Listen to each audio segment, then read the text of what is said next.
Are you a professional pillow fighter? Or a 9-to-5 low-cost time travel agent? Or maybe real estate sales on Mars is your profession? It doesn't matter.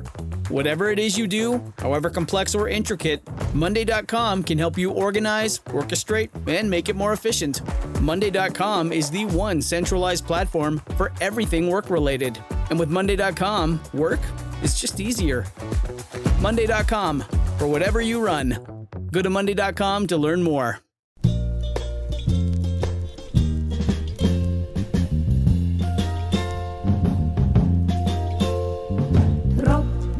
Regen auf mein Kopf. Hinter via Deckel muss es die kleine Fahrt im Top. Geht mir kein Sach nicht.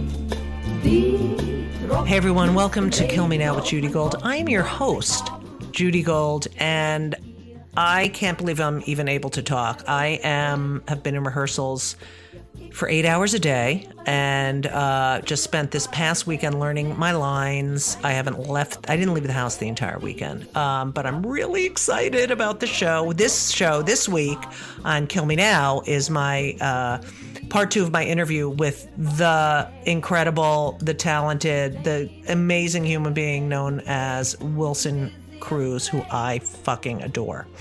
But just so you know, I have been working my ass off on my off-Broadway show. Yes, I can say that, at 59E59. If you are in New York between March 4 and April 16, you have to come see the show. It is so important. I've been working so hard. B.D. Wong is an amazing director, and I wrote it with my friend Eddie Sarfati, who's a Jew. What a journey. My head is pounding. By the way, I've been taking my ADD medication, my Ritalin, every day because this is a huge, my brain hurts. It's hard to remember lines. I just, I forget. So I'm really excited though. So you better get your fucking asses there.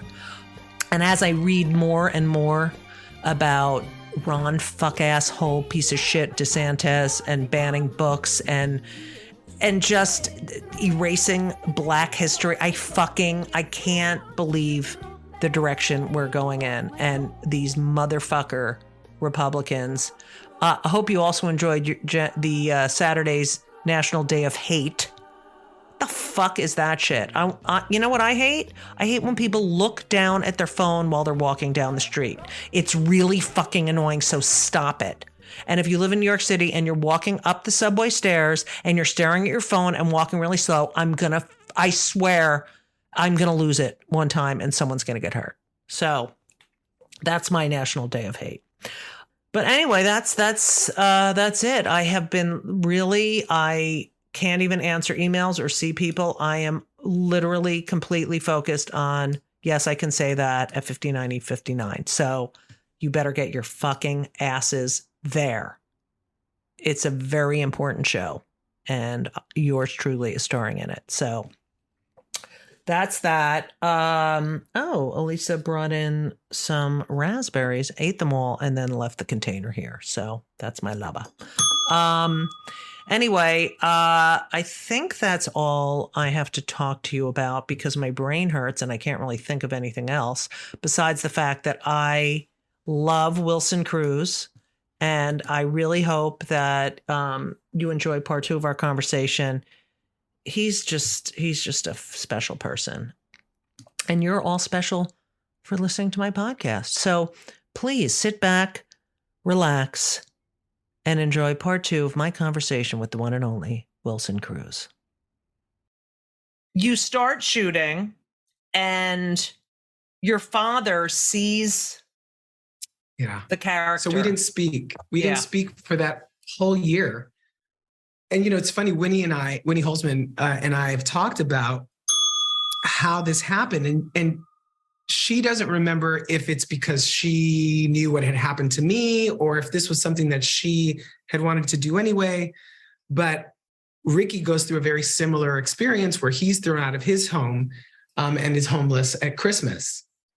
That episode airs on like December 10th or something like that of 94. Yeah. And as the credits are rolling, my phone rings in my apartment.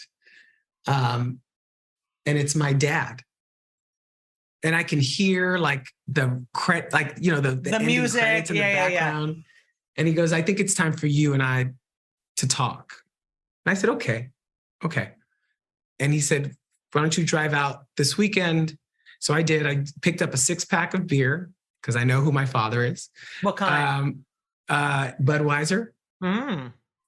He's a Bud guy. Okay. And we sat in my childhood bedroom with a 6-pack of beer. And I said to him, before we even begin this, I need you to feel like you can ask me anything. And I need to feel like I can answer you safely.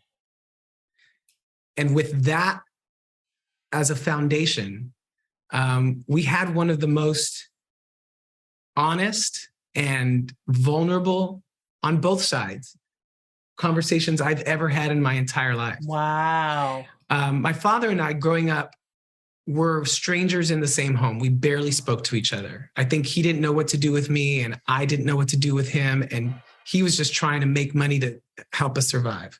And he worked nights, so he slept all day. And but this was the first time where I feel like we saw each other as humans. And we've never looked back from that. I love that. Was it easier for Josh, your brother Josh, to come out?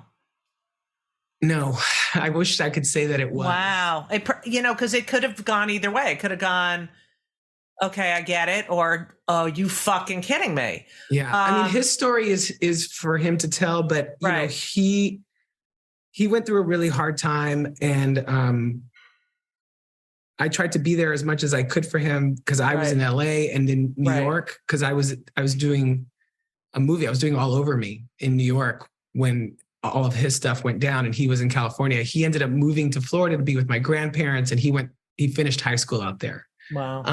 And you know, I don't want to tell his story. It's his story, like I said, but my brother and I know a lot of people who have, you know, siblings who are also gay or lesbian and or trans, and sometimes it goes really well and sometimes it doesn't. Right. But my brother and I have the kind of bond that it's the thing that I value the most in my life. Right. Is my friendship with your brother. Yeah. And also, he has a son named Cruz. I fucking love him. And you look alike. And he's adorable. He is. And he's incredibly talented. And we just spent a month in France because his husband is French. Oh, fuck you. I'd never been. It was my first time. And my nephew and I bonded. It was an amazing trip. I bet. It was an amazing trip. As I was reading all about you, I was like, his father's gay, or he, my father's definitely not gay. No, but, there's something about homosexuality that is, repels him so much. Yes, I honestly think it is cultural. Yeah. I think, there are gender norms that are so instilled and so part of Puerto Rican culture when he was growing up. I think Latin culture in general, Yeah. And we can't understate, especially given what happened today, the influence of the Catholic Church. Right.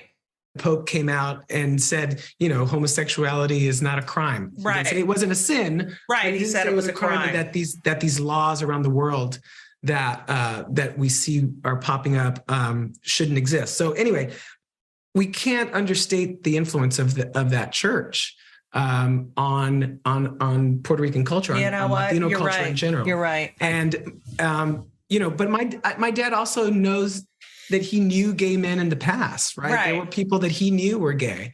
They just didn't talk about it. And I think that's what he wanted. He was like, I think there was part of him in his head that thought, well, maybe my son is gay, but everybody doesn't need to know. And here I was.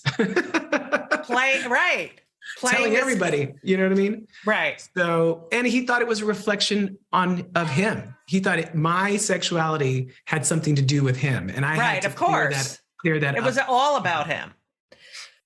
After my so-called life, which, Oh, that when that got canceled, whatever.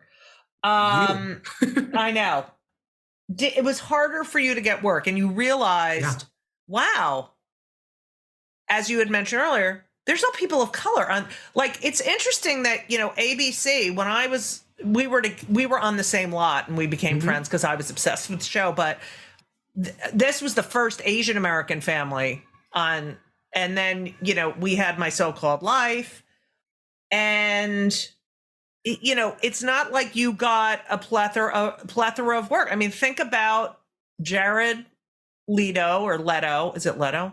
Leto. Yeah. Claire Danes. I mean, they became stars. Huge. And you were out, and it wasn't the right, you know, it wasn't a. Well, it was easy. I mean, I wouldn't say it was easy for them. It was, It was easier in some sense, in the sense that when they got called in for roles, those were the people that those creators pictured in their head. Right. When I got called in for stuff, my job was convincing them of two things. Right.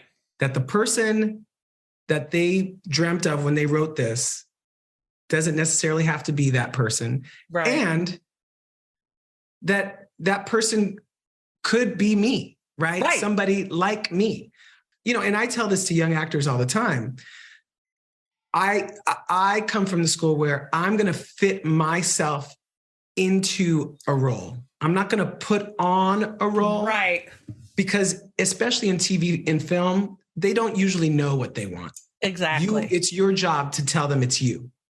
And so it's a higher hill to climb when someone like me, like us. So it's a little more work. And there's just less opportunity. Right. You know? It's the same. I have the same thing. And it's like you're a type. No one writes for you. You know, right. It's like, hey, why don't you take a look at Judy? And they're like, oh, that might be an interesting choice. Right. It's never Judy, you know? Right. Yes, I'm always an interesting choice. Right, that's interesting. We didn't think of that. I didn't even. Wow, that could. Yeah. Let's see her, and then it's always like, let's see what she does with this. Go fuck yourself. Right, and it's not like, oh, I'm excited to see Judy or Wilson. Right. Oh, let's see what they do. Not, oh, this is going to be the one. You know, you always walk in with a couple of strikes against you before you even walk in the door. Exactly. So you have to wow them. You end up working, and then this is such a fascinating thing that you did. So in 2010, you have sort of a lull in your career, and you get a job offer at GLAAD, GLAAD, the Gay and Lesbian Association Against Defamation. Alliance against, although it's whatever. Not, they're not even going by that anymore. Right. Doesn't include us all. Right. So I had done Rent. I had done a season of Party of Five. And I was like doing like everybody's guest star. You know, that's ER, what I'm the perennial guest star. Yes. ER. Like, oh, we'll put you, West Wing and, you know, and Ally McBeal. I mean, I would always like, and I would make a dent, right? But like I said, there weren't a whole lot of opportunities. How many times were they like, oh, you're going to come back. You're going to come. They used to fucking do that all the time. Oh, I love this. But they did. Yeah. They did. Sometimes they did. You. Well, I did too, but not a lot. Yeah, you know what I mean. But it wasn't always. But so anyway, so my brother was going through a rough time. And I was like, you know what? What am I doing here in LA? I can't get arrested. Let me just go to New York and see, you know, if I can start something there. And while I was there, I ran into the new president of GLAAD at the time, Herndon Graddick. And he was like, why don't you come work for us? And I was like, what am I going to do for you? Anyway, so we talked about it. I was an advocate and an activist anyway. I also wanted to work in terms of expanding visibility for our community within the industry. And here was an opportunity to just do it as opposed to waiting around for someone to have those conversations. And he was willing to allow me to have these conversations. Like I found myself in offices I would never be in, like the C-suite offices of Universal and Paramount. And I read that you were like, I got to ask these people why don't you have parts for us? Yeah. What is the, I had a whole meeting. Fucking opportunity. Like you're always like, you just want to go to the boss of the boss of the boss and go, do you realize, because no one takes, no one's accountable. It's always the person above them. And you're at that fucking apex asking these people. So what's your fucking problem, essentially? Yeah. So, I had a meeting. It's funny because now I work for CBS basically, but I had a meeting at CBS with Nina Tassler, who's amazing. Yes. And what I learned was these people actually are on our side. They want to make these changes. They want to include more people, but they feel like their hands are tied. There was no one working creatively behind the scenes, creating this, the kinds of projects that could get greenlit. Because they thought that nobody was going to watch them. So there needed to be something big that hit, that allowed them to point to it, and say, oh, look, this works. So then we have the Will and Graces of the world that come along. Right. And so we can point to that, but there was nothing, of people of color or my job was expanding their view of who those people could be. And it was 2 years of like conversations with each network, with each studio head, with the affiliates, right? Like the people in the Midwest, yes, who would, who wouldn't be happy, if the shows that were getting greenlit weren't getting audiences. So anyway, but it's also that if something was syndicated, there were markets that wouldn't take, like you're in every market except for white supremacy market in, right. Look at North 30 Dakota. When 30 something had two men in the same bed, like the stations in Mississippi and Alabama wouldn't show it. Right. There was like a backlash. So anyway, by the time I left GLAAD in 2014, we had Pose. Right. We had, Glee. We had all of these shows that were leading to a more complete picture of who we were.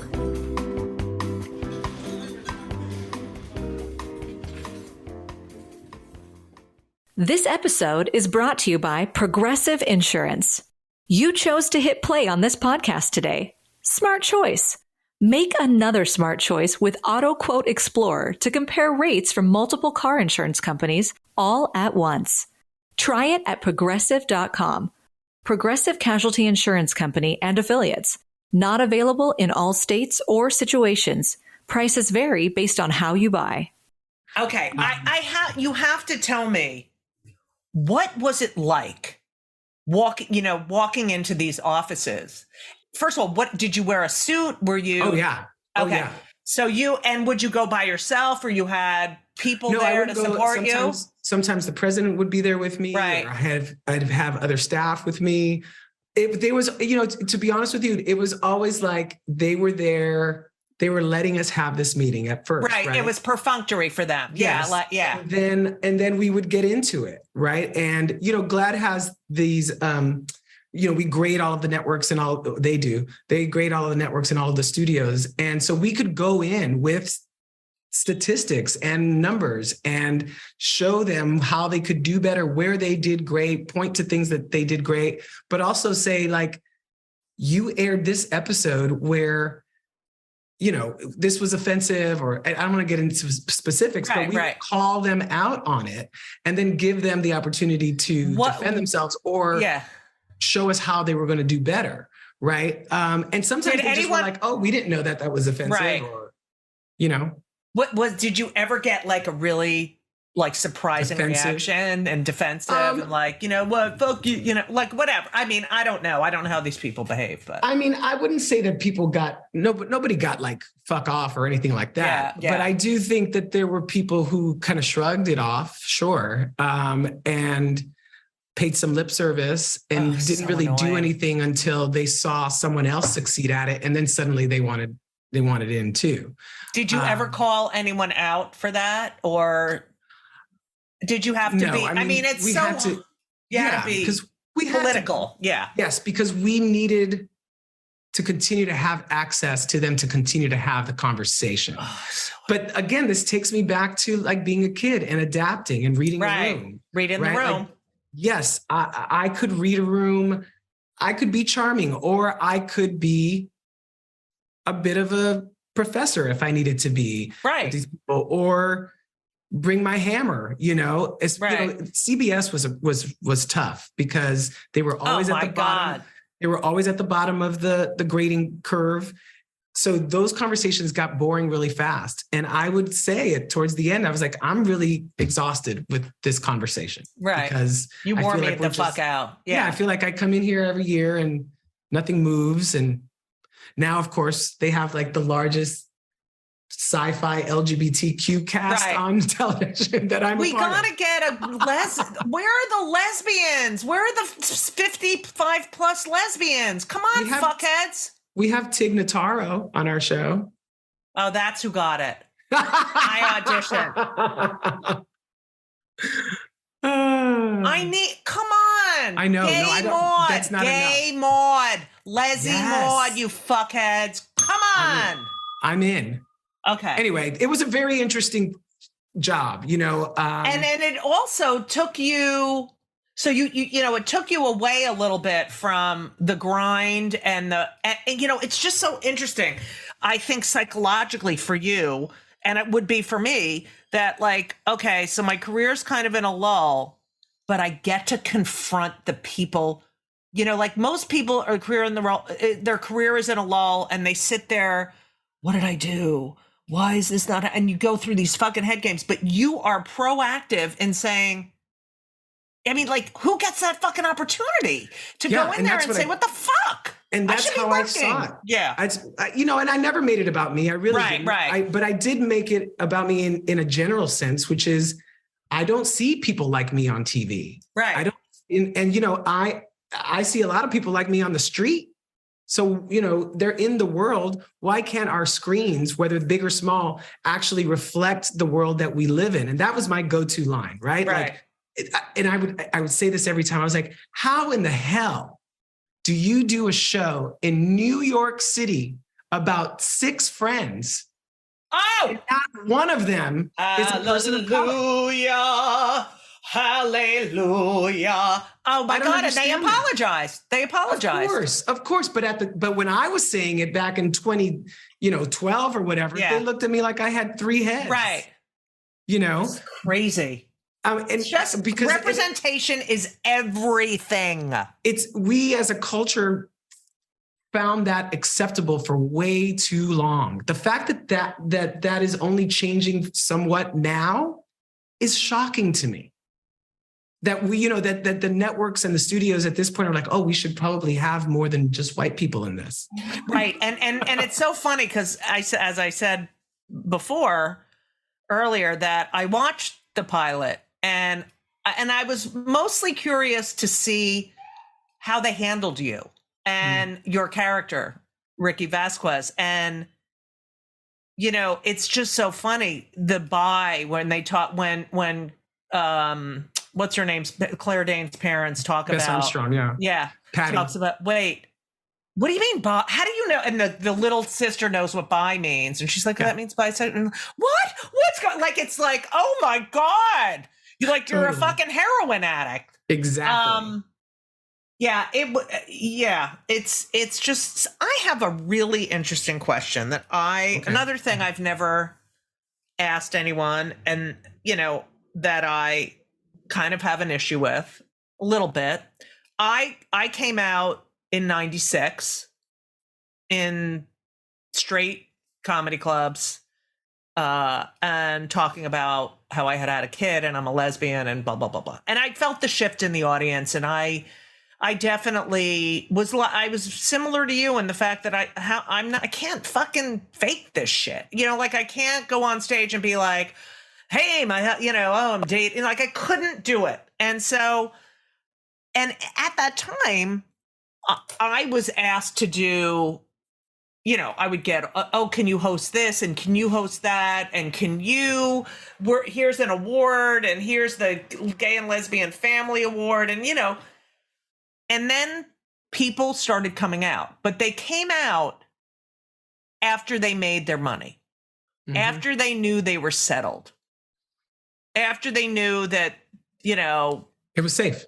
It was safe. And what are your thoughts on that? And that now, Wilson, I'm telling you, I don't even get invited to half of this shit. Like, I won a GLAAD Media Award, and now I don't even get invited, I don't even get invited to the women's event at the Gay and Lesbian Center. I used to host it all the time. Like, I don't understand. I really would love to discuss your thoughts on that. And I understand it's a safer thing to do. And, you could lose everything and blah. We all get it. But I mean, I think there's less of that now than there ever has been. Right. And I just wish I waited till I made money. All I could say about that in terms of myself was like, I didn't have the luxury of that because I don't know that I don't know that I could have hit it if I wanted to. Right. Like, who the hell was I going to fool? Right. You know what I mean? And I think homophobia and fear are very real things that people deal with. I'm thinking of specific actors who I know who came out later who talked to me about, their very conservative families and their own self-hatred that they hadn't quite dealt with, which lit something in my brain, which was, do I want anybody who's not ready to talk about these issues to come out before they are? Because we have seen people who were not ready for prime time asked about LGBTQ issues, what it's like to be out in the industry, and didn't have enough self-awareness or self-love to speak to it in a way that was educational and helpful to the movement, right? So, my go-to answer about this is people come out when they're ready, but also when they're ready to do the work. Because when we do come out, whether you like it or not, you're representing a community. And you especially have the eyes of young people on you. So that's so true. We have to be responsible on that platform. It's so good that you say that, because I'm doing a new Broadway show, off-Broadway show, Broadway, I wish. Well, I'm putting it out there, moving to Broadway. Happen. About, called Yes, I Could Say. That's it's based on my book, but it's really my book coming to life. And I talk about, free speech. And a lot of it was, coming out and how that affected my career. But that whole representation, the fact that I now have kids in their 30s, really, who say to me, I saw this loud, funny woman talking about being gay and having kids. And I was like, what? And you also have that letter from a young, and I love that it was before social media, but you have a handwritten letter from a young gay kid, essentially, who Ricky Vasquez the character had a huge effect on him. And there are teardrops on the paper. Yeah. I mean, this was, before social media, and it would come, we weren't at a studio. We were at like these warehouses in West LA. And so the fan mail would come into the studio, to the office, and I didn't get a ton. Right. And I think a lot of that is because, a lot of these young people. Yeah. It's the same reason why when we would go out and young kids would come up to the other actors, but nobody would kind of come up to me, because they didn't want people to think, you know what I mean? Oh, Like, yeah. Oh, they like, didn't want to out themselves. Yeah. Right. Or have to explain that. Yeah. But in a letter, there's the ability to be, what's private. the word? Anonymous. Yeah. And so I got this letter from this young man in, I think it was Iowa. I have the letter somewhere. It's in storage. But, and he writes in this letter, how shocked he was to see this. And because he honestly felt like he was the only one in the world who felt this way. And on the page, you can see where his teardrops fell on the page and kind of smudged the ink. And that, to me, was the whole point, right? That has to go in your autobiography. You have to take a picture of that. Yeah.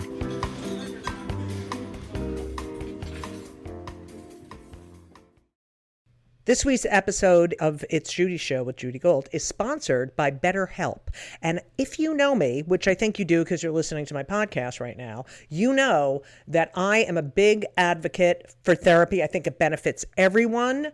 I think there's so many people who need it, who don't partake. It is so important for your emotional health and well-being. Therapy is fantastic. It is in every stretch of the imagination. And if you're thinking of starting therapy, please do it. But please give BetterHelp a try. It is entirely online. It's designed to be convenient. It's flexible. It suits your schedule. You fill out a brief questionnaire to get matched with a licensed therapist, and you can switch therapists anytime for no additional charge. I have switched therapists in my life. I've had many, many therapists, and sometimes it's not a great fit for you, but don't give up. Therapy is beneficial. You can learn about yourself. You can process and just be emotionally healthy. I'm telling you, do it. BetterHelp is great because, when I used to schlep to my therapist's office, it was so annoying. You have to do it and you sit there and you wait. And then I'm telling you, doing it online is fantastic. And BetterHelp is amazing. I know a lot of people who've used it. So if you're thinking about therapy, go to BetterHelp.com. Let the gratitude flow. This is Gratitude Month, people. So you need to let the gratitude flow with BetterHelp. Visit BetterHelp.com/JudyGold, JudyGold, today, and you will get 10% off your first month. That's BetterHelp, HELP.com/JudyGold. You're welcome. You're now on Star Trek. Yeah. Discovery that I auditioned for, but Tig Notaro got the part. You did? Yes.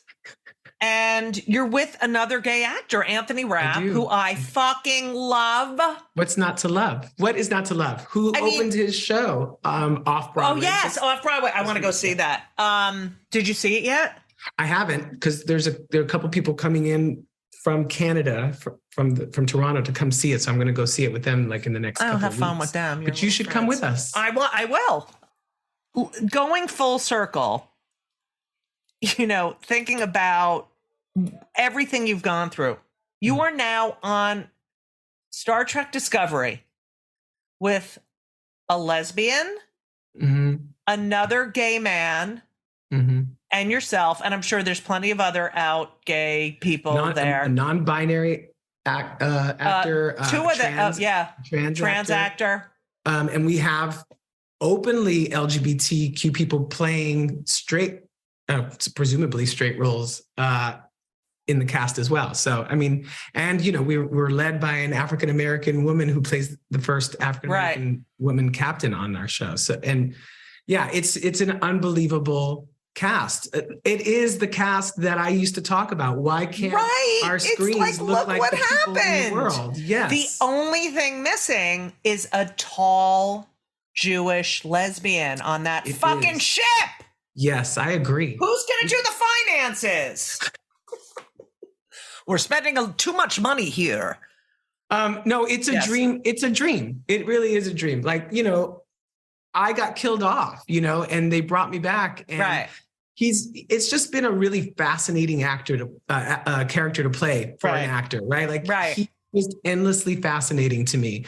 And I've gotten to imagine what it's like to come back to life, right? And the whole storyline, my arc for the last now 5 years has been an analogy. And I've talked about this before for my friends, and I know you have some of these too, who were given a death sentence in the early 90s. Right. And, had prepared themselves for death. Oh, yeah. Picked out caskets. Yes. And spent all the money, right? And then the drugs came and they were given a second lease on life. Right.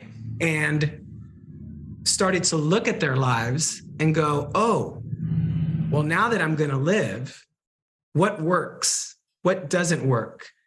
Does this relationship still work? Right. Do I still want to do what I'm doing for a living? Do I want to even live here? Like, how can I create the kind of life that I deserve? And that's been his journey. And finding that with his partner.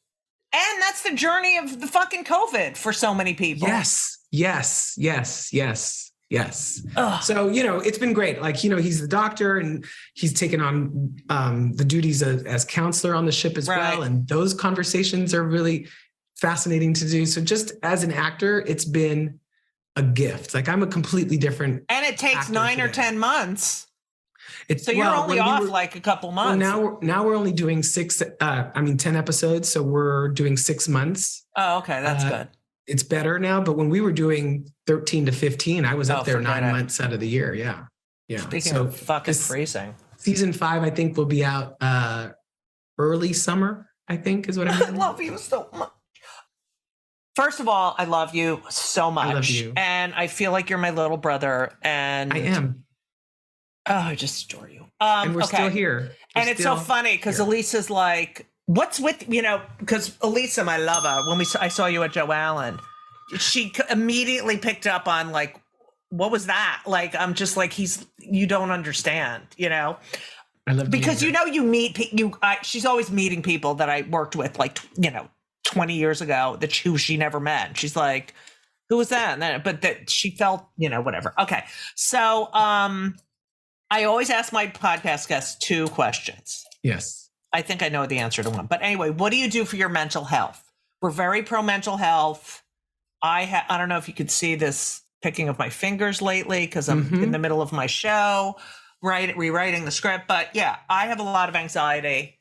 I have a wonderful older gay man who's my therapist, who I speak to every Thursday. What time?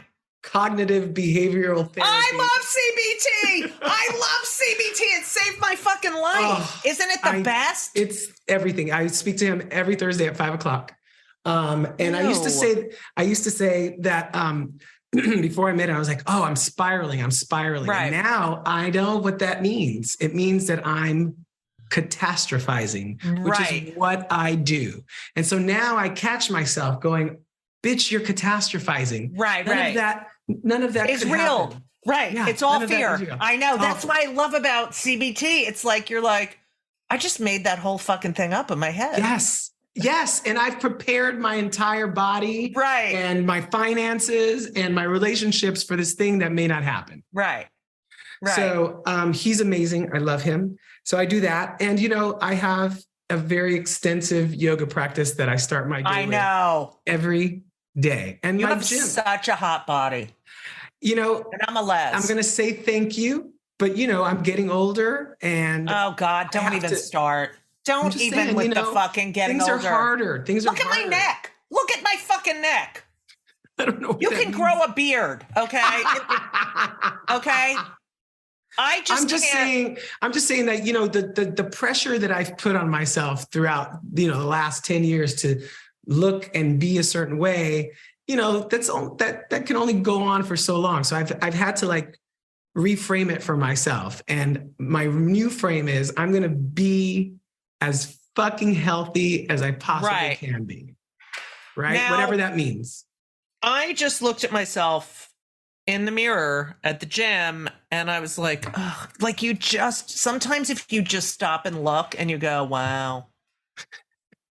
Yeah, this leg is 60 years old. And then there's some parts of my body I'm like, oh, it's so fucking annoying aging. And we're so hard on ourselves. I know I am. I'm really hard on myself. I see things that nobody will ever see. ever look at. I know. And just recently in the last 2 years, I found out that I have a shorter leg and that my body has been overcompensating for it. And there's all this stuff going on. And my back kept going out. It's a whole thing. Oh, yeah. So, I have one leg that doesn't straighten. I have to get a knee replacement. So I've been walking around with a leg that's bent, and now it's kind of, caught up with me. So yeah, don't get older, people. That's my advice. Just, Yeah. Okay. And, I call the podcast Kill Me Now because, as you know, everything gets on my fucking nerves. So what pisses you off more than anything, makes it could be anything. It could be it sounds trivial, and I know. No, I love trivial ones because that's the ones that fucking get. Yeah, go. It's my pet peeve. If I say we're meeting at 3:00 and you show up at 3:15, you're communicating to me that my time is not important to you, and that you have little respect for me. You didn't call, you didn't text. We have all this technology to let me know. I'm rushing. I'm building my entire day around, I told Judy I was going to be there at 3:15. I'm going to be there at 3:15 because I'm sure that she has a lot to do. Right, because you think of other people. Now, I'm going to be brutally honest, I've had a problem with the being on time. And now but at I least am call, on time. At least text. I always do. But my therapist finally was like, you love the drama. You love that drama of being fucking late and rushing. And I say to myself, I fucking hate this, but I honestly don't know what to do with being early, oh my God, I have 2 minutes. I'm not learning something for those 2 minutes. You know what I mean? It's so fucking mental. I will also say this, that since my brother has become a parent, I have become more understanding. Right. Yeah. With kids, it's really hard. It's really hard. I get it. And as I've gotten older, I've been less, but it does drive me nuts. And maybe it's not 15 minutes, but the people who show up a half hour. No, late, that is bad. And then don't even acknowledge it. Right. That drives me nuts. No, that's fucking rude. Fuck you.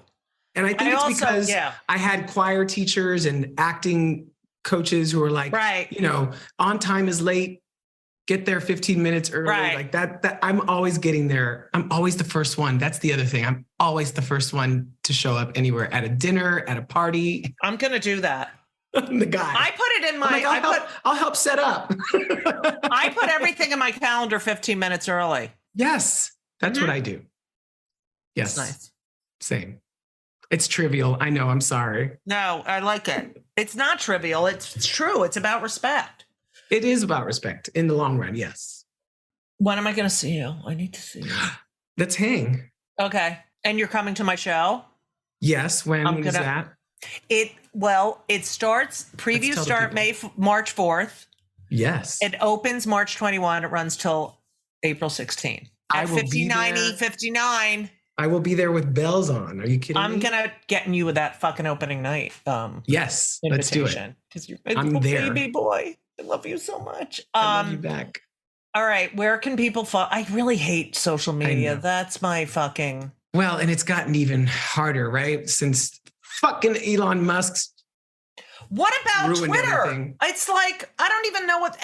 It's a cesspool. I used to go on to I was like, oh, what happened? What happened? And now I get the same people that drive me up a wall on my feed, and I don't even follow them. I don't even follow them. It's like they changed the algorithm or something, and I don't know. But the thing is then I was like, oh, I'm going to move over to this, I did. And it's not the same, right? Someone really smart and rich needs to figure out how to create a good one. Right. A good one. A gooder. Yeah. A better alternative. Yes. So I'm W Cruz 73 both on Twitter and Because you were Instagram. born in 1973. That's right. And and I had that handle before I knew that it was going to be a problem for me not just have Wilson Cruz, but now someone else has it. So now I'm they always do that. All right. So that's me. And I'm on the Facebook, but that's really where I speak to my mother, I think. Yeah, that is a very and I don't put personal shit up. Like I don't I hate the people that do. They put them pictures of themselves in the fucking hospital, and then they're like, wish me luck, and they don't fucking tell you what's wrong with them. It's like, how much attention do you need? Right. Yeah. So true. I need your prayers tonight. Okay. No, I need your shut the fuck up. All right. Anyway. Thank you so much for listening to part 2 of my conversation with Wilson Cruz. Kill Me Now is produced by Laura Vogel, edited by Colin Schmaling, and marketed and everything else is done by Brittany Jo Sowards Richmond. I really appreciate all of you listening. I did get a text. I'm just letting you know that I took a photo of it, of someone who wrote to me, because if you're still listening, then you know I love you more than anything. Oh, these are all these restaurants I was looking up to eat at. Oh, there's a crossword puzzle. There's my COVID test. Where the fuck? Oh, Judy, I've been listening to your podcast every day on my way to work, and she got tickets to my show. Her name is Alyssa, Ellissa. So thank you, Alyssa, who is LissyGirl21 on Instagram. Thank you. I'm looking forward to you seeing my show. Let's hope I remember my lines. So yeah, so that's really all I've been doing is working on that. So get your asses to my show. Previews begin March 4th. Opening night is March 21st, and it runs through April 16 in New York City at 59E59 Theaters, which is at 59 East 59th Street, in case you didn't fucking know. What else? I don't know what else to tell you, except that I really love you for listening. I'm going to have some upcoming episodes that I think you're going to enjoy. I hope you'll enjoy. And as you know, I do this as a labor of love, because at this point, it's like become something I do. I make no money. And I'm really kind of getting sick of it. So there might be some changes. I'm warning you. I know I've been warning you for a while, but I love doing this, but it does take up a lot of time. And the return is... So that's it. I don't know what else to say, except I can't believe the direction this country is going in. But I know there's good people out there. I know there's good people, so we have to keep fighting. And I get nervous because of all this fucking anti-Semitism and racism and the banning of books and these stupid conspiracy theories, and everything is so fucking, like, how dumb are we? It's just ridiculous. So, yeah. I don't know what else. I haven't worked out in a week. I have a headache, and I really want to lose 20 pounds. So I'm putting that out there. And I'm putting out that I love you all for listening. Please follow me on Twitter and Instagram, even though Twitter is really fucked up now. I don't know if anyone else agrees with me. Write to me if you do, because it's like I see the same shit every day. It's all this right-wing crap. I can't tell who's following me or why I don't get to see what I want to. I don't know. It's really fucked up. I'm really getting sick of social media, period. But I'm on it. I'm on Twitter. I'm on Instagram at Judy Gold, JEWDYGOLD. I'm on the TikTok, but I resent every second of it. So that's that. And I don't know what to tell you, except that I do adore each and every one of you who are listening right now, which I could probably count on my right hand. Because who the fuck is going to listen to me right now at the end of the podcast? I mean, who cares? But I do love you, and I thank you all for your love and support. And as we always say, So long.